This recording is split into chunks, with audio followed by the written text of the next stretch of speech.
বৈধ পথে প্রবাসী আয় রেমিটেন্স পাঠানোকে উৎসাহিত করতে করমুক্ত সুবিধা দেয় জাতীয় রাজস্ব বোর্ড এনবিআর। পাশাপাশি সরকারের পক্ষ থেকে নগদ প্রণোদনাও দেওয়া হয়।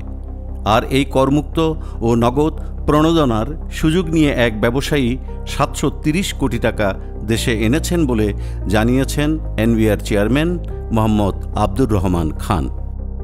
সোমবার রাজধানীর আগারগাঁওয়ে রাজস্ব ভবনে ইকোনমিক রিপোর্টার্স ফোরাম ইআরএফও বিসিএস কর ক্যাডারদের এক মতবিনিময় সভায় এই তথ্য জানান এনবিআর চেয়ারম্যান।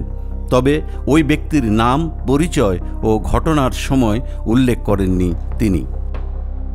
প্রবাসী আয়ের নামে এক ব্যক্তির এত বিপুল অর্থ আনার বিষয়টি কর কর্মকর্তাদের মধ্যে সন্দেহ সৃষ্টি করেছে বলে জানান আব্দুর রহমান খান। ওই ব্যক্তির নাম পরিচয় জানতে চাইলে এনবিআর চেয়ারম্যান সাংবাদিকদের বলেন, নাম না বলাই ভালো, ব্যবস্থা তো নিতে হবে, ব্যবস্থা নেয়ার পর এমনিতেই আপনারা নাম জেনে যাবেন। বর্তমানে বৈধ চ্যানেলে প্রবাসী আয় দেশে পাঠানোর ক্ষেত্রে কর মুক্তি সুবিধা রয়েছে। এছাড়া প্রবাসী আয়ে সরকার 2.5% প্রণোদনা বা নগদ সহায়তা দিচ্ছে। নিয়মের ব্যত্যয় করে এই সুবিধা ওই ব্যবসায়ী নিয়েছেন বলে জানান এনবিআর চেয়ারম্যান।